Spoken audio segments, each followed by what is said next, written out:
Fue una de las ideas políticas más poderosas de la historia. Una nueva fe para una era de escepticismo. Prometía un mundo de armonía y abundancia, compartiendo la propiedad y distribuyéndola de forma equitativa. La idea se llamó socialismo y se difundió más lejos y rápido que ninguna religión de la historia. Pero entonces, en un abrir y cerrar de ojos, se vino abajo. ¿Qué ocurrió? En esta serie investigaremos el auge y la caída de una idea que cambió el mundo. Una idea que prometía un paraíso en la Tierra.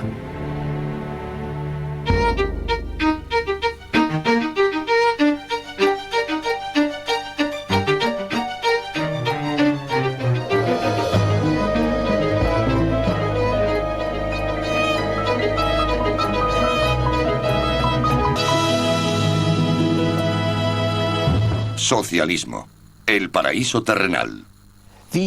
La primera parte del siglo XIX trajo consigo la fe en un progreso humano sin límites.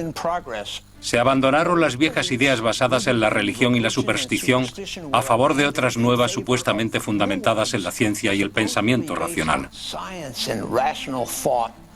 Una de esas ideas recibió el nombre de socialismo. Hola, soy Ben Wattenberg. Bienvenidos a Socialismo, el paraíso terrenal. En esta primera entrega, un reformador británico crea un modelo de utopía en la frontera americana. Poco después, dos filósofos alemanes reestructuran la idea como profecía, afirmando que el socialismo es el destino del mundo. Comienza el siglo XX y la Revolución Rusa se propone cumplir la profecía a cualquier precio, incluyendo asesinatos en masa. Mientras, los reformistas pacíficos de Europa y Norteamérica responden de forma diferente a la llamada del socialismo. Y así empezamos, en América. Estados Unidos aún no tiene 50 años de vida. Abundan los terrenos en el oeste, un imán para nuevos pobladores y nuevas ideas.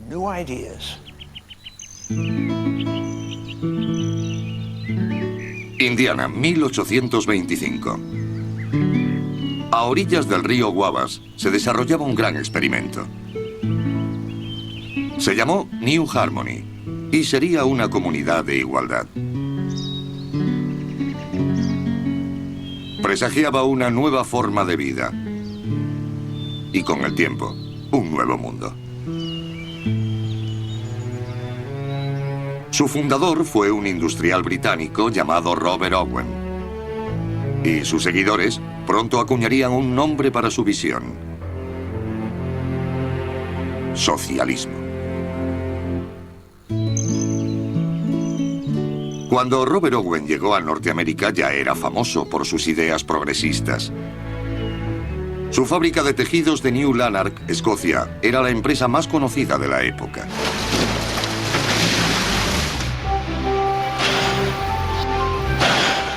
Owen redujo la jornada laboral, restringió el trabajo infantil e incluso proporcionó bajas por enfermedad. No solo se preocupaba por cómo trabajaban sus 2000 empleados, también por cómo vivían. Todo aquel que viviera en sus propiedades en New Lanark debía hacerlo bajo sus reglas y eran muy concretas. ¿Con qué frecuencia sacar la basura o bañarse? ¿A qué hora debían llegar a casa por la noche? No podían emborracharse en público. Debían pasar tiempo con sus familias. Ese tipo de cosas. La educación era una pieza clave de las reformas de Owen. En vez de contratar a los hijos de sus empleados, les obligaba a ir al colegio. También creó el primer centro de preescolar del Reino Unido. Formaba parte de lo que llamó Instituto para la Formación del Carácter. Owen también desarrolló una teoría sobre la naturaleza humana que se convertiría en una de las ideas fundamentales del socialismo. Resurgiría una y otra vez. Él pensaba que el carácter humano se podía moldear. Afirmó, la verdad más importante es que el carácter de un hombre está dirigido, y no por sí mismo.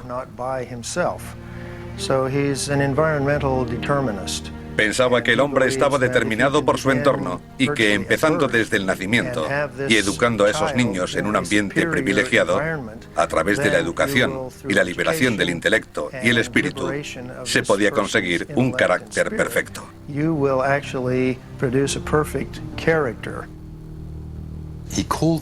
Lo llamó el segundo advenimiento de la verdad.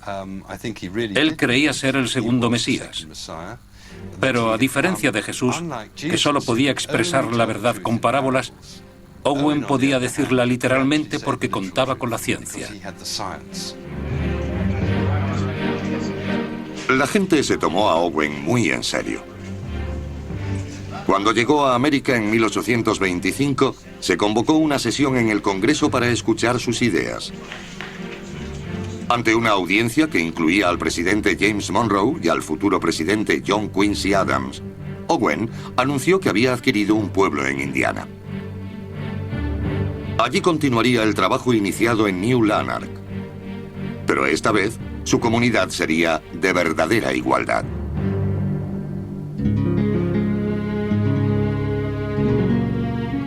Harmony, en Indiana, había sido fundada una década antes como una comuna religiosa.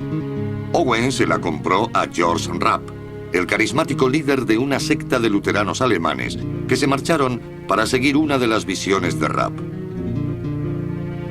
Dejaron 160 edificios y unas 12.000 hectáreas de terreno fértil. En aquella época, Indiana estaba casi virgen.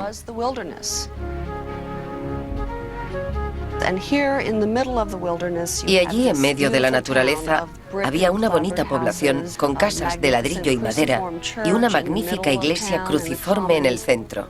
Era muy avanzada. Entonces se la llamó la Atenas del Oeste. El 27 de abril de 1825, Robert Owen dio la bienvenida a 800 personas a la ciudad que había rebautizado como New Harmony. Los intelectuales se sintieron especialmente atraídos por este lugar. El pueblo pronto se convirtió en centro del pensamiento progresivo y la experimentación. Había educación a todos los niveles, desde la infantil hasta la de adultos. Publicaban un periódico. Había naturalistas explorando el entorno de la ciudad. Escribían libros de ciencia natural para mostrar a la gente las maravillosas especies del Medio Oeste. Se daban conferencias sobre la igualdad de derechos para las mujeres y sobre la abolición de la esclavitud. Corrían los años 1827 y 1828. Para hacerlo coincidir con el 5º aniversario de la Declaración de Independencia en julio de 1826, Owen hizo público lo que veía como el siguiente paso en la liberación de la humanidad: la Declaración de la Independencia Mental. A partir de ese momento, proclamó, el hombre se liberaba de la trinidad de males responsables de todos los vicios y sufrimientos del mundo: la religión tradicional, el matrimonio convencional y la propiedad privada. El último era la clave. La idea de terminar con la propiedad privada animaría al socialismo durante los siguientes 150 años. I think that Robert Owen arrived slowly at the conclusion. Robert Owen llegó poco a poco a la conclusión de que la propiedad y el beneficio individual estaban minando las oportunidades de crear una nueva sociedad.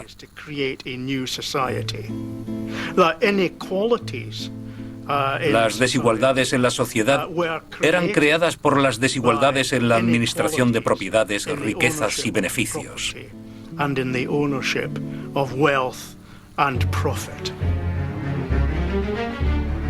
Owen no cedió sus propiedades a la comunidad, pero la gente empezó a vivir allí de forma gratuita.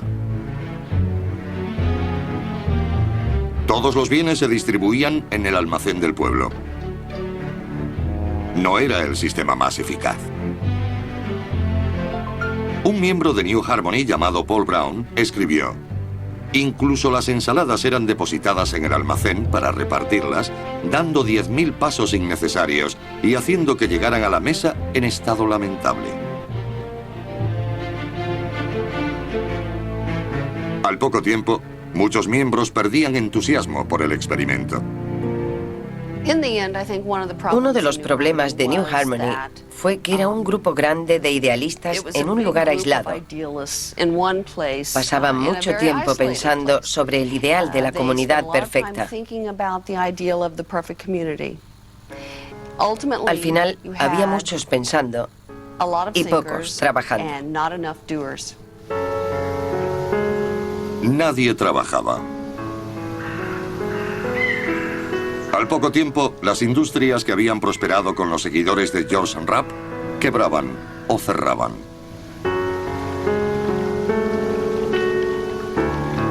Tras 2 años, varias reorganizaciones y 7 constituciones diferentes, el gran experimento de Owen se vino abajo.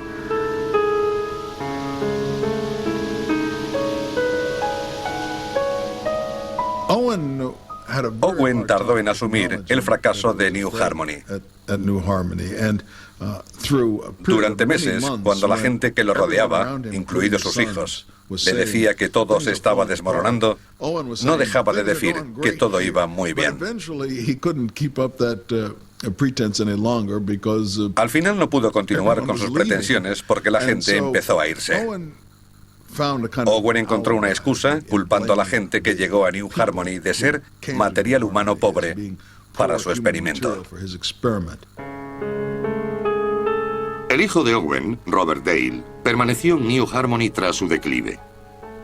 Tenía un concepto diferente del experimento de su padre.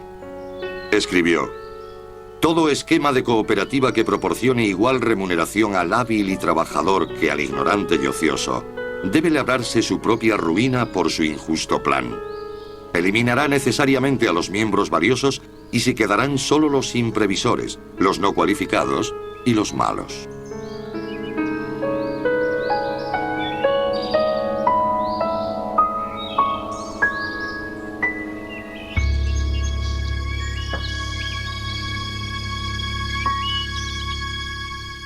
A pesar del fracaso de New Harmony y los otros intentos de poner en práctica el socialismo, la idea continuó generando gran entusiasmo.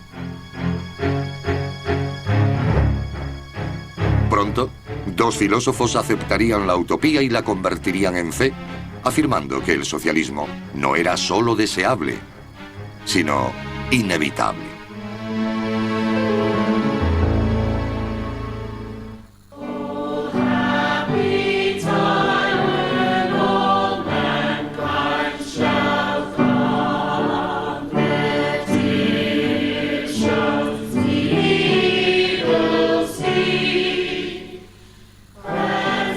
En Inglaterra, Robert Owen y sus seguidores estaban construyendo lugares de reunión para los fieles socialistas. Los llamaron salas de ciencia. Cada semana miles de partidarios del nuevo mundo moral de Owen llegaban allí buscando inspiración. Aunque proclamaban de corazón su desprecio por todo tipo de religiones, se reunían allí todos los domingos con sus familias. Pero no le llamaban misas. Le llamaban reuniones. Algunos subía al estrado y hacía algo parecido a un sermón, pero ellos lo llamaban conferencia. Después cantaban con un libro de himnos socialistas, pero no cantaban sobre Dios y la bondad, sino sobre la igualdad y la hermandad. En 1843, la congregación de Manchester incluía a un periodista alemán de 22 años llamado Friedrich Engels. Para un joven que se rebelaba contra la fe de sus padres, las reuniones tenían un gran atractivo. Engels era un rebelde. Sería el típico joven miembro de una fraternidad. Le interesaba el ejército, los deportes. Le encantaban los pubs, las mujeres. Pero también era un intelectual. Era el tipo de persona que enseguida se reconoce como un líder, como alguien que congrega gente a su alrededor. En Alemania, Engels se reunía con los radicales. y su padre quería alejarlo de la mala influencia de sus amigos. Se le ocurrió enviarlo a Inglaterra, a Manchester, donde el negocio familiar tenía una sucursal. Y Fred accedió. Pero su padre no sabía que su hijo y sus amigos radicales habían llegado a la conclusión de que la revolución iba a estallar en Inglaterra y Fred quería estar allí para tomar parte en la acción.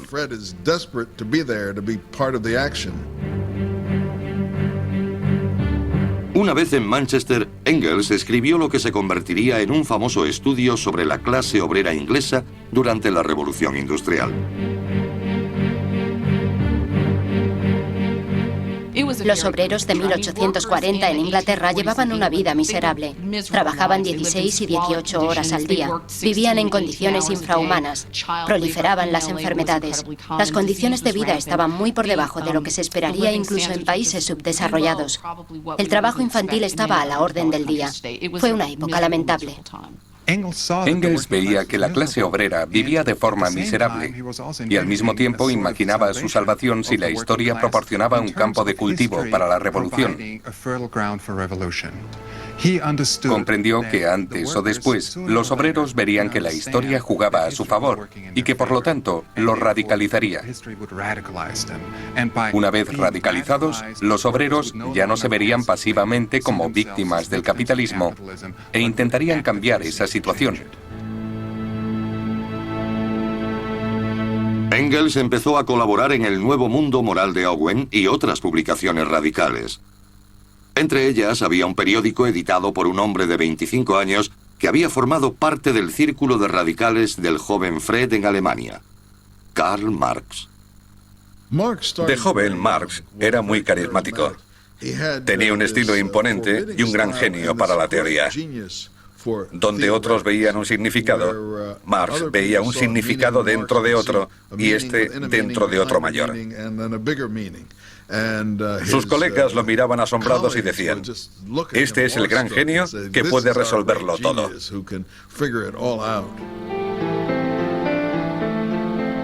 A Marx no le interesaban demasiado las ideas de sus colegas. Pero uno de los artículos de Engels llamó su atención. Los dos hombres empezaron a cartearse y en el verano de 1844 decidieron encontrarse en París. Fue el principio de una de las amistades más fructíferas, intelectualmente hablando, de la historia. Marx era el profeta. Su personalidad y su naturaleza lo convertían en una figura exuberante y carismática. Engels admiraba sus ideas, pero fueron sus primeros trabajos e investigaciones los que pusieron los cimientos sobre los que se basó posteriormente el marxismo.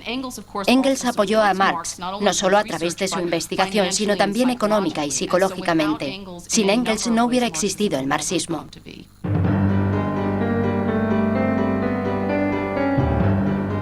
En enero de 1848, estudiantes y obreros tomaron las calles de Palermo. En febrero, la revuelta se había extendido a París. Pronto 50 levantamientos conmocionaban el continente europeo desde Rusia hasta el Canal de la Mancha. Marx y Engels volvieron a Alemania para unirse a las barricadas. Acababan de terminar de escribir un programa para la organización obrera con base en Londres. El panfleto acabaría conociéndose como el Manifiesto Comunista. La aparición del manifiesto quedaría unida para siempre a la revolución, añadiéndole su aura. Pronto, el mundo conocería una sencilla premisa del marxismo, que la historia de todas las sociedades existentes hasta ese momento era la historia de la lucha de clases. Para Marx y Engels, la esencia del sistema capitalista era la explotación. Como ellos lo veían, los obreros eran los que hacían los productos que salían de las fábricas, pero los capitalistas eran los que se llevaban todos los beneficios.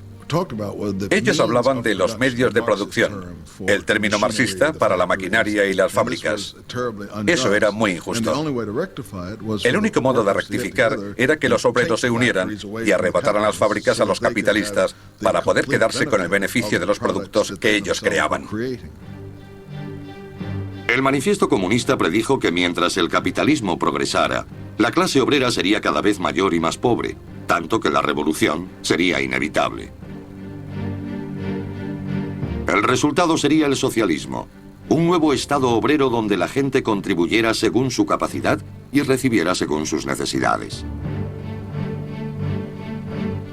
Con el tiempo, el gobierno mismo sería innecesario y daría paso a una nueva sociedad sin patria, a la que Marx y Engels llamaron comunismo. Marx y Engels propugnaban que aunque el obrero llevara una vida miserable y la lucha política pareciera desesperada, la historia se abría paso hacia ese final, y eso daba al marxismo su increíble fuerza. Muchos socialistas aceptaron el argumento. El Manifiesto Comunista se convertiría en uno de los panfletos más influyentes jamás publicados, con traducciones a todos los idiomas europeos con el cambio de siglo.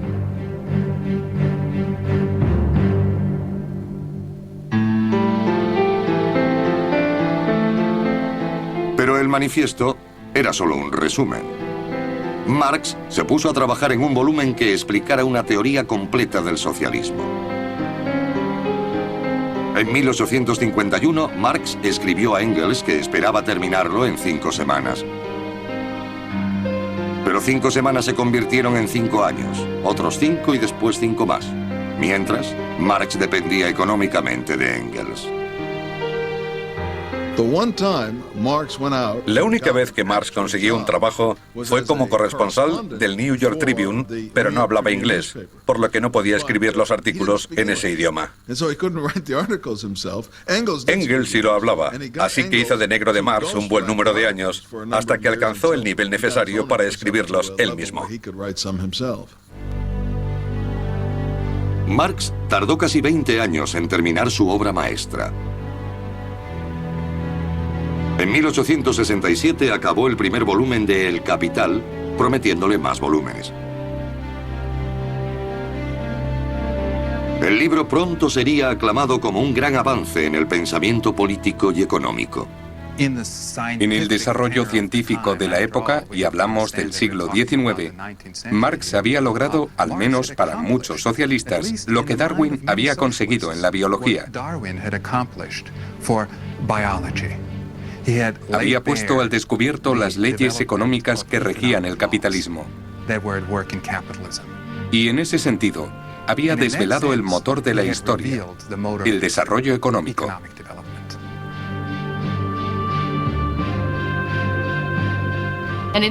Gracias a Marx tenemos este sentido económico de la historia. Vemos a la gente como actores de un drama en el que las fuerzas económicas son fundamentales y las clases, más que los individuos, son el motor que mueve la historia.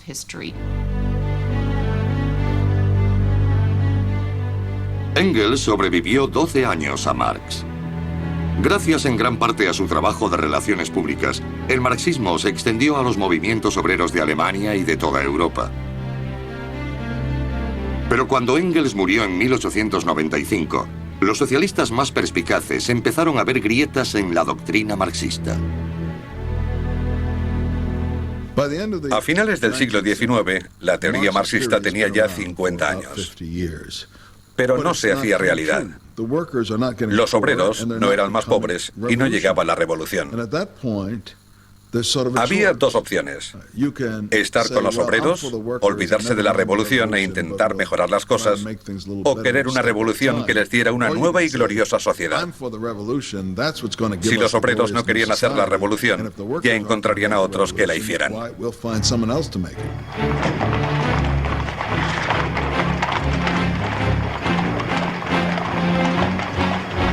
Mientras el siglo XIX llegaba a su fin, dos hombres muy diferentes defenderían cada una de las opciones. El movimiento se dividiría en dos.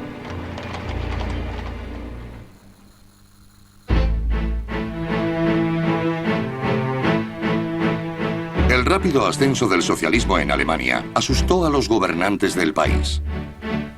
En 1878 el canciller Otto von Bismarck prohibió toda actividad socialista, obligando a exiliarse a muchos miembros del Partido Socialdemócrata. Entre ellos, un joven bancario de nombre Edward Bernstein.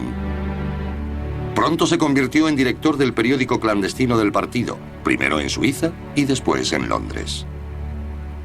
Cuando Bernstein llegó a Inglaterra, se puso en contacto con Marx y Engels, que a su vez se entusiasmaron con sus ideas. Cuando murió Marx, Engels pidió a Bernstein que hiciera un cuarto volumen de El Capital con las notas de Marx. Cuando Engels murió, también le pidieron ser uno de sus albaceas. Estuvo muy unido a estos dos hombres y en el periodo posterior a sus muertes fue considerado uno de los socialistas internacionales más importantes. Pero Bernstein vivió una era muy diferente a la de sus mentores. Los modos de vida estaban cambiando, y no precisamente como había predicho Karl Marx. Bernstein no tardó en empezar a cuestionarse su fe en el marxismo. Pensaba que el capitalismo estaba evolucionando hasta incluir cada vez más a la clase obrera. Tenía pruebas empíricas que demostraban que la clase obrera no era cada vez más pobre. Por lo tanto, demostró que la visión marxista estaba equivocada en algo.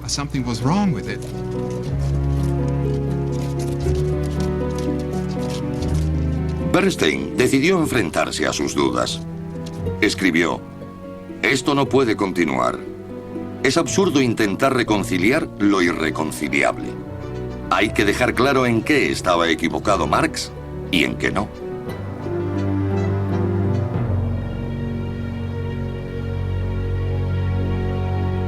La crítica de Bernstein empezó a ser conocida como revisionismo y provocó un debate urgente entre socialistas de todo el mundo.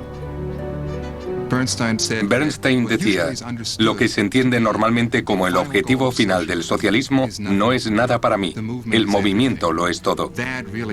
Eso provocó consternación en el partido, porque la gente pensaba que Bernstein había renunciado a su gran objetivo, y ese gran objetivo, tal como lo conocemos, era el fracaso del capitalismo. A Bernstein ya no le interesaba o no creía en la caída del capitalismo. En tal caso, se podría decir que ya no era un socialista marxista. Era como si el Papa de Roma ya no fuera católico. A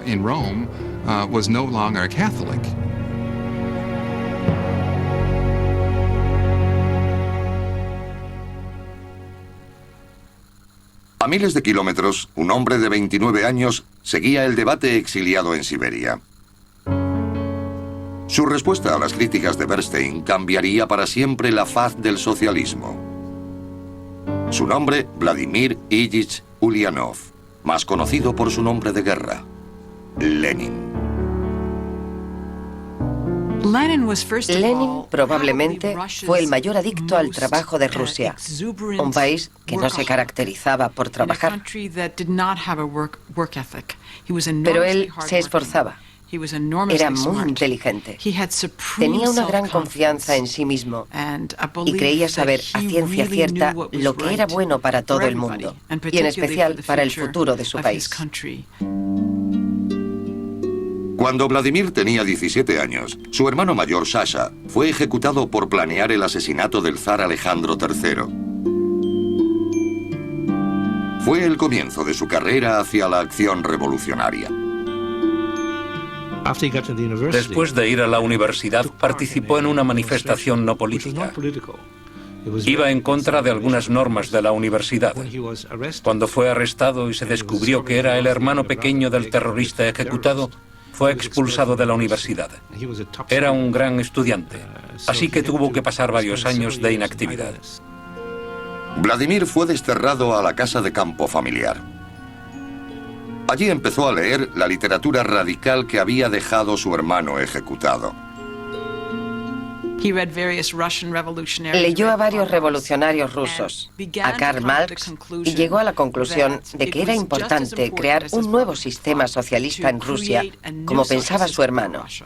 Los revolucionarios tenían que aprender a hacerse más fuertes, a convertirse en héroes que lo dieran todo por salvar a Rusia, como lo había hecho su hermano.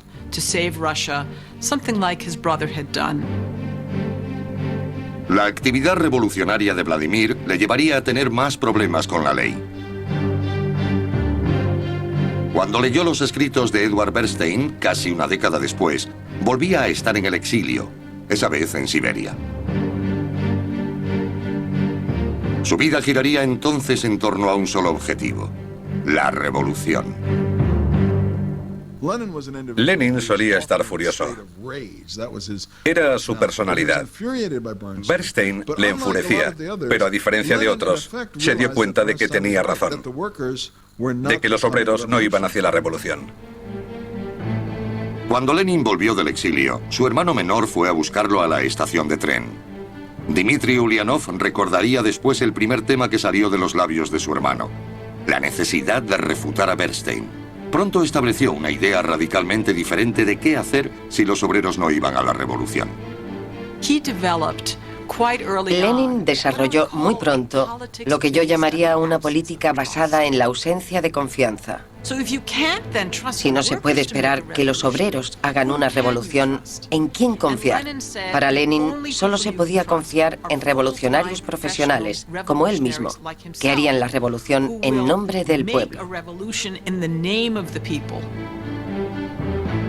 Lenin se dijo: al diablo con los obreros, la revolución lo es todo. Pero no fue tan honesto. No dijo al diablo con los obreros, sino: tendremos que descubrir la vanguardia de los obreros, del proletariado. Seremos mis camaradas y yo, y nosotros haremos la revolución para los obreros.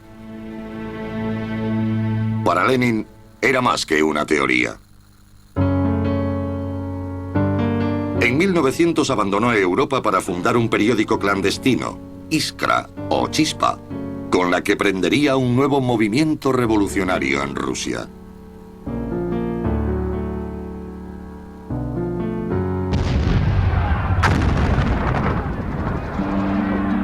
En el verano de 1914, 50 años de paz en Europa llegaban a un sangriento final. Todo el continente se vería envuelto en el conflicto más violento que el mundo haya visto. La Gran Guerra golpeó a Rusia con especial dureza. Hubo una crisis en el transporte, inflación. En las ciudades del norte, especialmente en la capital, San Petersburgo, había escasez de alimentos y combustible. Fue un invierno muy duro.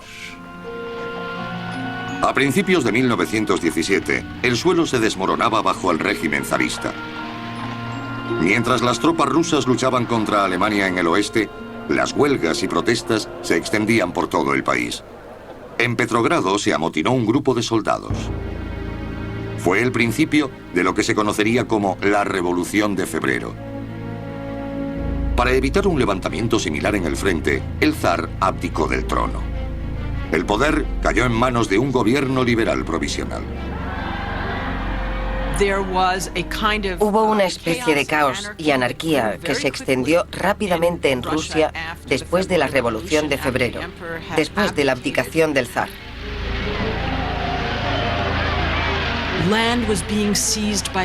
La tierra había sido tomada por los campesinos. Pueblos pequeños declaraban su independencia y hacían sus propias banderas. Parecía que todos los vínculos que unen a la sociedad, el miedo, la lealtad, la tradición, se desvanecían y Rusia se desintegraba en pedazos. Muchos socialistas rusos dieron la bienvenida al nuevo gobierno liberal, pero no Lenin. Había vivido en el exilio en Europa durante casi 15 años, a veces incluso viajando disfrazado.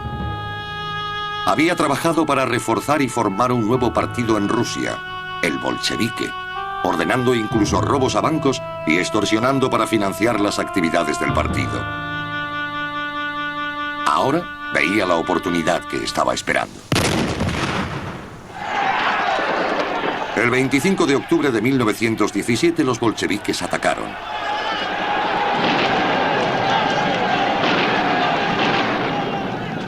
Esta es una reconstrucción soviética del asalto de los hombres de Lenin al Palacio de Invierno de San Petersburgo. En realidad, la revolución fue mucho menos dramática. El gobierno provisional entregó el poder sin apenas derramamiento de sangre. Pocos esperaban que el nuevo régimen estuviera más tiempo en el poder que el anterior.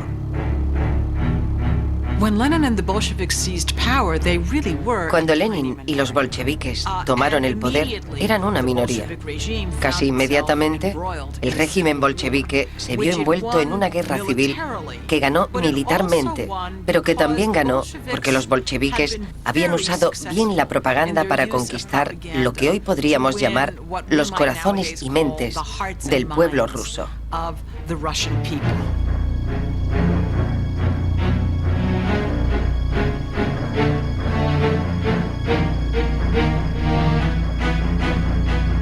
A través de carteles, folletos y discursos, Lenin intentó convencer a los rusos de quiénes eran los enemigos del pueblo y quiénes sus salvadores.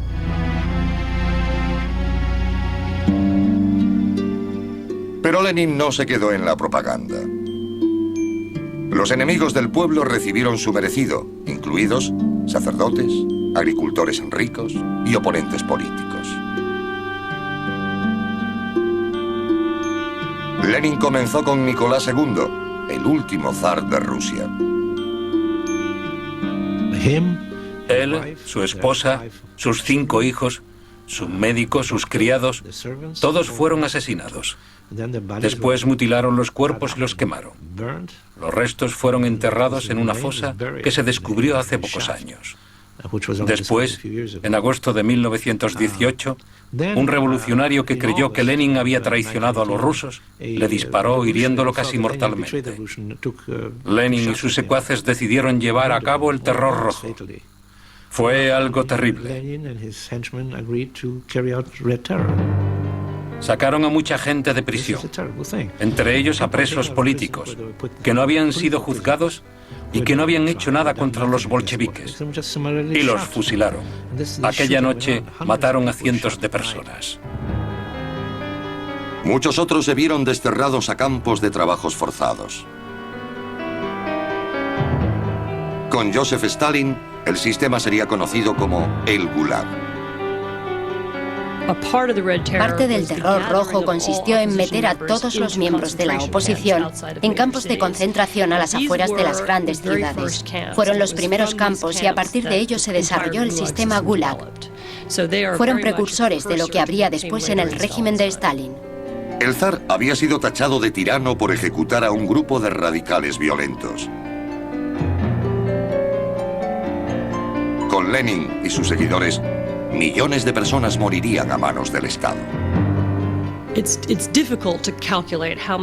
difícil calcular cuántas personas murieron bajo Lenin y Stalin, porque había muchas formas diferentes de morir. Hubo gente que lo hizo en los campos, otros que fueron ametrallados en los bosques, hubo gente que murió deportada y otra de hambre. Si se suman todos, el número sería de decenas de millones. Lenin en general no sentía simpatía por los seres humanos tal como eran. Creía como otros que a través de la educación y las leyes se podía conseguir que la gente rechazara la propiedad privada. Quería crear nuevos seres humanos. La raza humana existente estaba tan podrida que acabar con ella era algo progresista. Entre el terror y la guerra, Lenin estaba construyendo un sistema de gobierno desconocido hasta entonces. Junto con el antiguo régimen, fueron borradas por completo las industrias capitalistas rusas, bancos e iglesias. En su lugar, una única institución, el partido. La mayoría de los bolcheviques no tenían experiencia en negocios o administración, pero idearon un plan para dirigir el país con la quinta economía y la tercera población más grandes del mundo. Los resultados no fueron precisamente un paraíso terrenal. En 1920 se podía decir que la sociedad civil y la civilización habían llegado a un punto muerto. Hubo una hambruna generalizada. La industria se había venido abajo. El ferrocarril había dejado de funcionar. La economía se había desintegrado y el pueblo volvía a las formas más primitivas de trueque. Murió mucha gente. Fue una pesadilla. Ahora, Rusia era conocida oficialmente como Unión de Repúblicas Socialistas Soviéticas. Los bolcheviques se llamaban a sí mismos comunistas. El término se había ido intercambiando con el de socialismo. Pero tomó un nuevo significado cuando Lenin rompió todos los lazos con el resto de socialistas del mundo y formó un nuevo movimiento internacional. Tenía grandes planes para su revolución. Lenin dijo más de una vez que no creía que la revolución quedara confinada a Rusia. La revolución tenía que extenderse, tenía que llegar a los países industrializados de Occidente, primero a Alemania y Gran Bretaña, y después a Estados Unidos. En el esquema marxista de las cosas, la primera nación que había que transformar era el país capitalista más avanzado del mundo. Y ese era Estados Unidos. Pero, irónicamente, el socialismo nunca consiguió la misma popularidad en Norteamérica que en otros países. Básicamente porque su principal destinatario, la clase obrera, los sindicatos, no lo aceptaban. Lucharon por ello un tiempo y después lo rechazaron. En Norteamérica, la división entre sindicatos y socialistas se remonta a los comienzos del movimiento obrero organizado a finales del siglo XIX. Incitados por Marx y Engels, los movimientos obreros de toda Europa empezaron a cobrar fuerza, y la mayoría adoptó el socialismo como filosofía a seguir. Los obreros también se organizaron en Norteamérica, pero ellos escogerían un camino diferente, liderados por un fabricante de puros llamado Samuel Gompers. La ironía sobre Sam Gompers era que se trataba de un marxista que formó un sindicato antimarxista.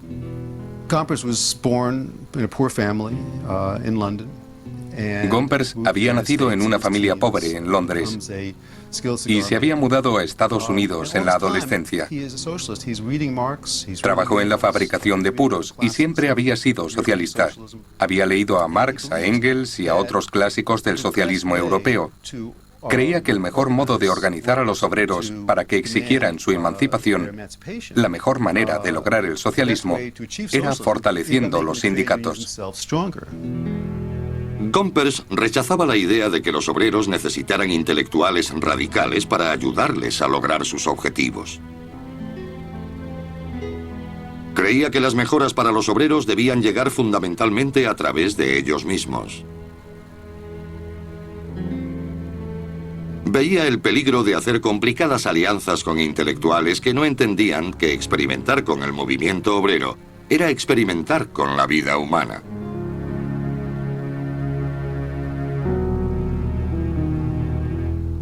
Gompers y sus aliados apoyaron algo llamado sindicalismo puro y simple. Significaba usar las huelgas y boicots para luchar por un mejor salario y beneficios, en vez de acciones políticas para crear un nuevo sistema.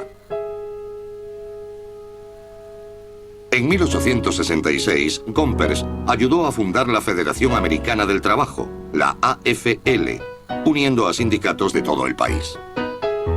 Como primer presidente de la AFL, su salario sería menor del que conseguía haciendo puros. El liderazgo de Gompers sobre los obreros norteamericanos sería desafiado por socialistas de dentro y fuera de la AFL. En 1901, algunos de ellos se unieron para formar el Partido Socialista de América. Al timón del partido estaría su rival, un hombre del mundo del ferrocarril llamado Eugene Debs. Debs es un personaje fascinante porque es uno de los candidatos perennes que se presentó 5 veces a la presidencia por el Partido Socialista. En 1916 consiguió su mayor éxito, un escaso 6% de los votos, pero era una figura muy popular y carismática, mucho más que Gompers. Gompers esperaba poder trabajar con Debs, pero terminó llamándole apóstol del fracaso. Se había implicado en el Sindicato de Occidente, después en el Sindicato Americano y en el IWW. Gompers pensaba que cualquier intento de organizar un sindicato rival era en realidad hacer el trabajo a los patronos. porque habría sindicatos enfrentados. En 1903, la Federación Americana del Trabajo representaba a más de 1,5 millones de afiliados y se había convertido en una fuerza a tener en cuenta en la vida norteamericana. En la convención de la AFL de ese año, Gompers se separó de sus antiguos aliados. Quiero deciros, socialistas, que llevo 30 años estudiando vuestra doctrina, que he estado asociado con muchos de vosotros. Quiero deciros que estoy en total desacuerdo con vuestra filosofía. Económicamente es poco sólida, socialmente está equivocada e industrialmente es imposible.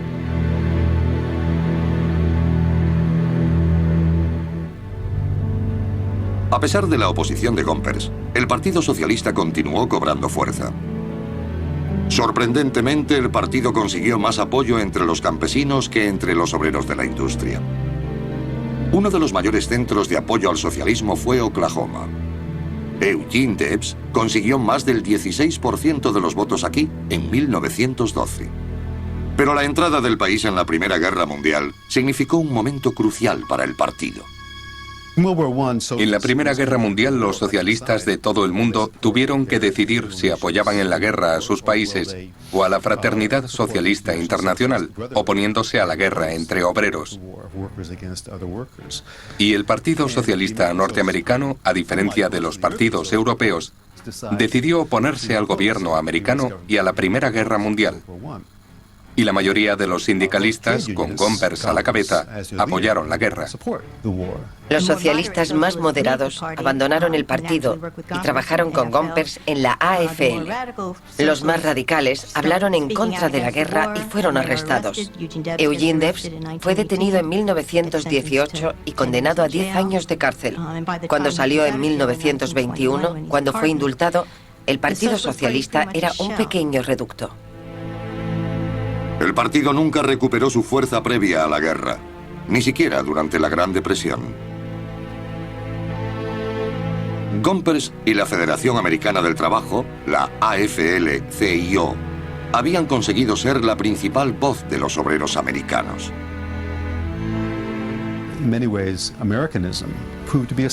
El americanismo demostró ser un sustituto del socialismo para muchos trabajadores. Después de todo, siempre ha defendido que el ciudadano medio pueda conseguir lo que quiere, que todos puedan disfrutar de un nivel de vida parecido. La idea de igualdad de clases reforzó el socialismo en Europa, pero también formó parte de la visión norteamericana. Se puede decir que el americanismo mató al socialismo y lo hizo innecesario para muchos obreros del país.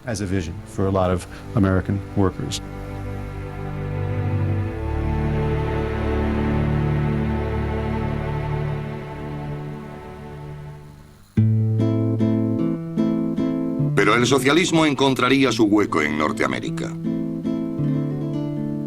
Cuando el Partido Socialista desapareció de la escena política de Estados Unidos, algunos de los agricultores que habían acogido sus ideales llevarían su política al norte, a Canadá. Hoy los estadounidenses piensan en Canadá como un lugar más radical y más socialista. La ironía es que los primeros políticos socialistas canadienses, los primeros intelectuales, eran de allí. La gente ha olvidado eso. El socialismo del que se habla en Canadá fue importado de Estados Unidos. Entre 1898 y 1915, casi 1 millón de personas emigraron de Estados Unidos a Canadá. Atraídos por tierras baratas, la mayoría se estableció en las provincias del occidente canadiense de Alberta, Saskatchewan y Manitoba, la última frontera de Norteamérica. Llevaron sus conocimientos para vivir de la tierra y una serie de convicciones políticas enraizadas en la experiencia. Los agricultores de las praderas de Canadá y de las grandes llanuras de Estados Unidos sufrieron los mismos problemas en la última parte del siglo XIX. Se sentían extorsionados por los ferrocarriles y por los banqueros. Pensaban que las condiciones del mercado iban contra ellos. En vez de verlo como fuerzas impersonales, lo tomaron como algo personal y vieron a los banqueros, a los hombres del ferrocarril y a los abogados como su enemigo. Con el cambio de siglo, la forma de protestar consistía en pedir la nacionalización de las cosas. Como las instituciones se resistían, el movimiento lógico era la radicalización. En Canadá se radicalizaron de la misma forma y con la misma gente y organizaciones que en Estados Unidos. Debemos enfatizar que estas organizaciones no empezaron en Canadá, sino en Estados Unidos.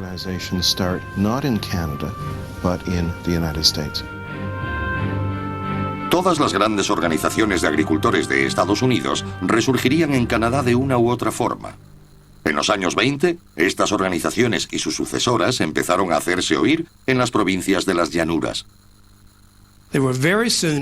Pronto pudieron influir en la política electoral de Manitoba, Saskatchewan y Alberta, simplemente por la fuerza de su número. Cuando se notó la Gran Depresión en las llanuras en los años 20, no en los 30, con la sequía y la caída del mercado del trigo, los agricultores empezaron a pensar en formar su propia fuerza política independiente. En 1932 surgió un nuevo partido político de una conferencia en Saskatchewan, la Federación Cooperativa de la Commonwealth, la CCF. La CCF tuvo un gran impacto entre los agricultores radicales, sindicatos e intelectuales socialistas. También se dejó sentir en universidades y en iglesias protestantes.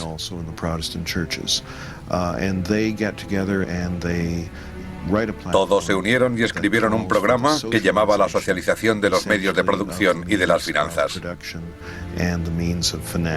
Es un programa socialista clásico. El partido moderaría después su programa apelando a una base más amplia. En 1944, el CCF barrió en las elecciones provinciales de Saskatchewan, convirtiéndose en el primer gobierno socialista de Norteamérica y dejando una huella indeleble en la política canadiense. La CCF permaneció en el poder en Saskatchewan hasta 1964. Uno de sus últimos actos fue aprobar un sistema social de sanidad con tal impacto que impulsó a la política canadiense en esa dirección a finales de los años 60.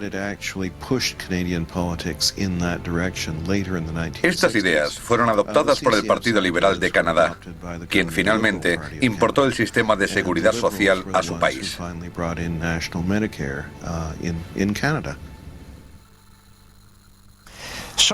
El socialismo encontró más partidarios en Canadá que en Estados Unidos. En 1962, el CCF se convirtió en el nuevo Partido Democrático. Sigue siendo socialista en sus convicciones y una fuerza importante en la política canadiense. En Norteamérica, algunas de las ideas propugnadas por los socialistas encontraron su hueco en la corriente dominante. Ideas como el seguro de desempleo, la seguridad social y la jornada laboral de 8 horas. Pero el socialismo en sí mismo nunca tuvo éxito. No se pierdan el segundo episodio de Socialismo, el paraíso terrenal. Gracias, soy Ben Wattenberg. En el siguiente capítulo, de China a Gran Bretaña, de Israel a África, una nueva generación de líderes da vida a visiones radicalmente diversas, mientras el socialismo llega al poder por todo el mundo.